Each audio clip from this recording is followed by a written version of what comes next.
प्रणाम श्रोतागण।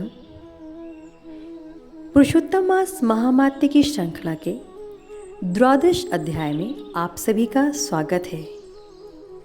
देवर्षि नारद ने भगवान नारायण से पूछा, हे प्रभु, जब भगवान शिव जी चले गए तब शोकग्रस्त उस बाला ने क्या किया?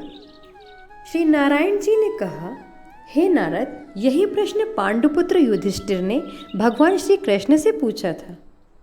भगवान श्री कृष्ण ने युधिष्ठिर को जो उत्तर दिया वही उत्तर मैं तुमसे कहता हूँ, ध्यानपूर्वक सुनना। श्री कृष्ण जी बोले, हे राजन, शिव जी के जाते ही उस बालक का तेज नष्ट हो गया। इससे वह बहुत डर गई। उसकी ऊंची ऊंची श्वास चलने लगी और आंखों से आंसू गिरने लगे। उस तपस्विनी बालिका के हृदय में अग्नि सी जलने लगी तथा अंग प्रत्यंग में धड़कन सी होने लगी। अग्नि से जले हुए पत्तों वाली बेल के समान वह झुलस गई थी। इस प्रकार कष्ट सहते सहते उसकी मृत्यु हो गई। सर्प जिस प्रकार बिल से निकलते ही चूहे को पकड़कर निगल जाता है, उसी प्रकार तपस्विनी बाला को बलवान काल ने अपने वश में कर लिया। उसी समय धार्मिक राजा ध्रुपद यज्ञ की बहुत सी सामग्री एकत्र कर यज्ञ कर रहे थे। उनके जलते हुए यज्ञ कुंड से वही बाला सोने की कांति वाली सुंदरी के रूप में प्रकट हुई, जो द्रौपदी के नाम से विख्यात हुई। इस ध्रुपद कन्या को मत्स्य भेद करके स्वयंवर में अनेक राजाओं और भीष्म कर्णादिकों को निस्तेज करके अर्जुन ने प्राप्त किया था। कानों में शूल के समान लगने वाले क्रूर वचन कहते हुए दुष्ट दुशासन ने जिसे चुटिया पकड़कर खींचा था, हे राजन, उस समय मैंने इसकी ओर ध्यान नहीं दिया था, क्योंकि इसने पुरुषोत्तम मास की अवहेलना की थी। किंतु जब इसने प्रेम से मुझे बारंबार पुकारा, हे गोविंद, हे गोपीजन को आनंद देने वाले, हे दीनबंधु, दया के समुद्र, मैं इस दुष्ट दुशासन के हाथ में पड़ गई हूँ। हे प्रभु, क्या आपको यह नहीं मालूम है? श्री कृष्ण बोले, इस प्रकार कष्ट में पड़कर द्रौपदी ने मेरी शरण ली। मैं चाहे उसे भूल चुका था। तब उसकी प्रार्थना सुनकर शीघ्र ही गरुड़ पर सवार होकर उस स्थान पर आया और उसे वस्त्रों से परिपूर्ण कर लज्जित होने से बचा लिया। इतना होने पर भी पुरुषोत्तम मास की अवहेलनावश मैं उसकी तरफ से उदासीन रहता था, क्योंकि पुरुषोत्तम मास के विरोधी को मैं गिरा देता हूँ। इसलिए अब आगामी पुरुषोत्तम मास की तुम सेवा करो। 14 वर्ष पूरा होने पर तुम्हारा कल्याण होगा।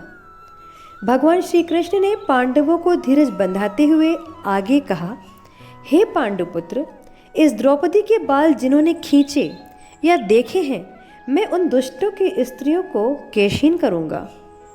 तुम दुर्योधन आदि पापी राजाओं को यमपुर भेजकर शत्रुओं को दंड देकर स्वयं राजा होंगे।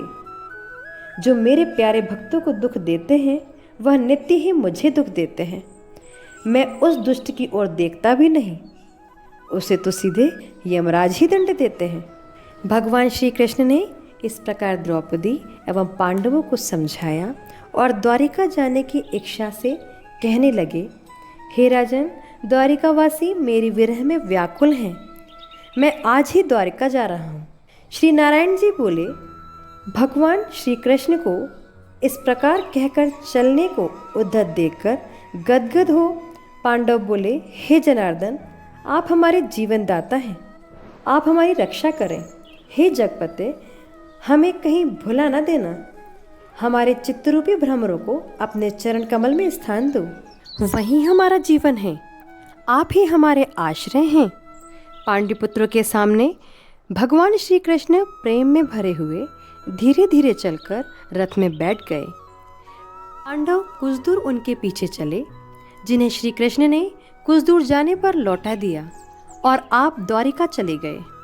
श्री नारायण बोले, श्री कृष्ण के द्वारिका चले जाने पर राजा युधिष्ठिर तपस्या करते हुए तीर्थों में विचरने लगे। श्री भगवान के प्रिय पुरुषोत्तम मास में मन लगाकर भगवान श्री कृष्ण के वचनों को याद करके अपने भाइयों तथा द्रौपदी से धर्मराज युधिष्ठिर ने कहा, पुरुषोत्तम मास की कहिला तो सुनी ही है, पुरुषोत्तम की पूजा के बिना कैसे सुख प्राप्त हो सकता है? जिस प्राणी ने पुरुषोत्तम पूजन किया वही धन्य है तथा श्रेष्ठ एवं पूज्य है। इस प्रकार पांडवों ने सब तीर्थों में घूमते हुए पुरुषोत्तम मास आने पर उसका श्रीव्रत नियम पालन किया। अंत में भगवान श्री कृष्ण की कृपा से 14 वर्ष पूर्ण होने पर उन्होंने निष्कंटक राज्य प्राप्त किया। इससे पहले भी सूर्यवंशी राजा दृढ़धन्वा पुरुषोत्तम मास के व्रत के प्रभाव से बड़ी सुख समृद्धि, पुत्र पौत्र आदि का अपूर्व सुख तथा अनेकों भोग भोग कर बड़े बड़े योगियों को दुर्लभ भगवान के लोक को प्राप्त हुआ। हे मुनि, इस मास का महामात्य करोड़ों कल्प बीतने पर भी मुझे कहने का सामर्थ्य नहीं है। इति श्री पुरुषोत्तम मास महामात्ये पुरुषोत्तम मास व्रतोपदेशो नाम 12वां अध्याय संपूर्णम। अगले अध्याय का वर्णन आपको अगले वीडियो में मिलेगा। इस पावन कथा का अधिक से अधिक भक्तगण लाभ उठा सकें, इसके लिए आप इसे लाइक, शेयर और सब्सक्राइब कर सकते हैं। प्रणाम।